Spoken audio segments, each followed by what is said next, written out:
Well, hi, Cindy. Thank you so much for coming. Well, yeah, I might look a little older when you last saw me. Well, this is me today, and yes, I have earned every gray hair on my head.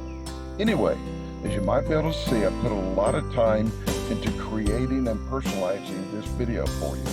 I did it like this so that I could give it to you in the way that it should be given, with love and respect, so as to present a framework for a very real hope, even a profound contrast to this wild ride of mass fear and confusion that we've all been riding upon these days, which has left most of us strained, some really struggling for hope. Well, in light and in spite of these things, the primary focus of this video is to shine a light upon a profoundly real solution that will offer you a very real potential for you to have lasting peace and hope, regardless of what life has and will throw at you.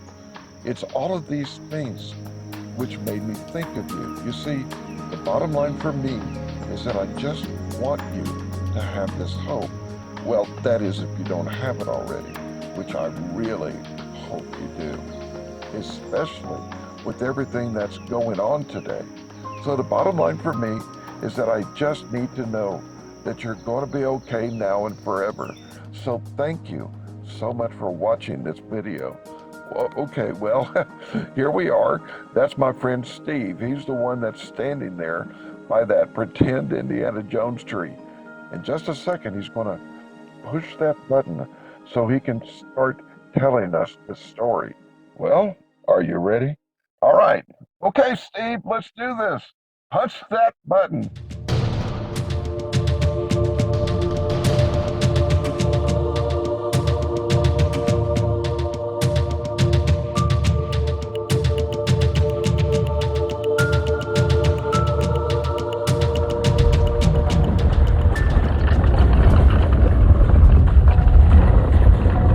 The Bible talks about a day, a moment of time, in the blink of an eye. There will be an immediate reckoning for everyone on this planet. For those who have already made the choice to embrace God's free gift of salvation, they will be ready. According to the Bible, those that are ready will instantly leave this earth upon the second coming of Christ. Immediately, they will be drawn up to him in order to enter heaven. The Bible calls this event the rapture. Consequently, those who are left behind will become instantly and painfully aware that the last train has left the station, so to speak. That opportunity will have passed, never to be offered again. Those left behind will also discover that when all goodness has been removed and swept away, unrestrained lawlessness and destructive selfishness will create a living hell on earth. Just a foreshadow of the eternal choice that they have already made by ignoring and therefore rejecting so great a salvation. The Bible talks about that day. It will be when man's insistence on pushing God out of their lives will suddenly be granted and allowed to come to a conclusion and fulfillment. For a brief moment in time, he will allow a God-rejecting mankind to have exactly what they have been insisting upon: existence without any of God's laws, his presence, or attributes on earth. In that day, my will be done will be the ruler. It will be a short age when me goes to war against mine in every facet of humanity. You know, lately, we've all been given a taste of what unrestrained lawlessness looks like. To inaugurate that day, all that resist hell on earth will be instantly removed. As time will be up, the door of grace will suddenly be shut, which is when and why he will take out his people at that time. When will it happen? The Bible speaks of specific events and clear signs that will occur right before the rapture takes place. Beyond all mathematical probability, many of these last day predicted events have already happened. And some, we are seeing them happen right before our eyes. All of this literally means that we are all standing right at the door, right before it will be shut, never to be opened again. So where does all of this leave you? Well, to begin with, I believe that in a very real sense, this is a personal message to you.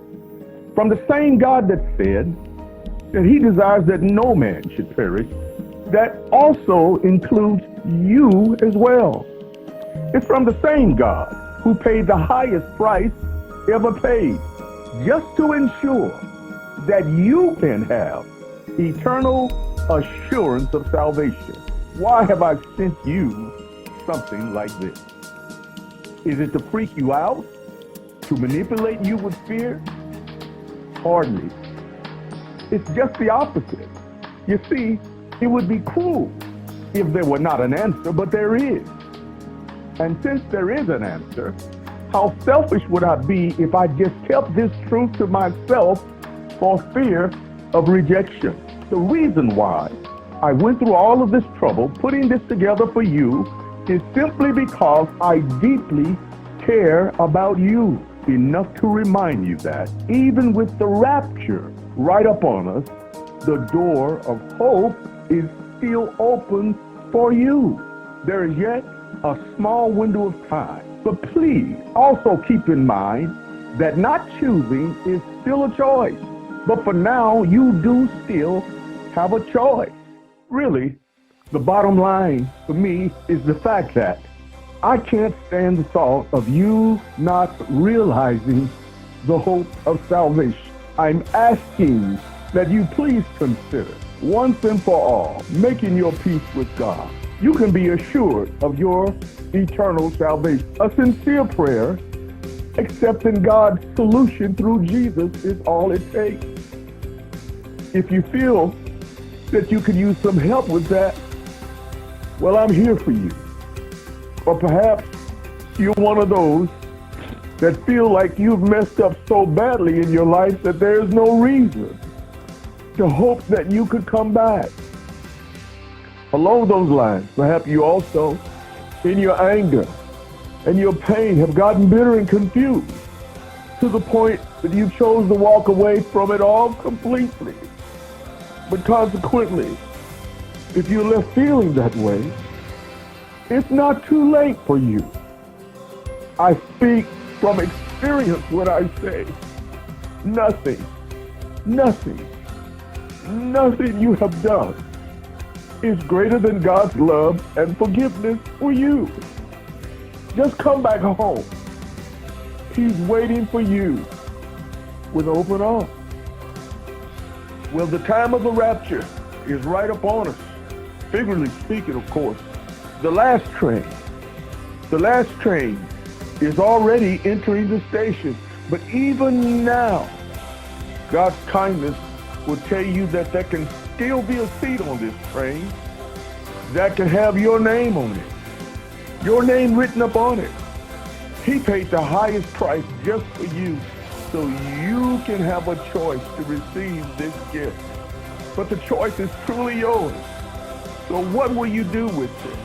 What will you choose? Well, only time will truly tell.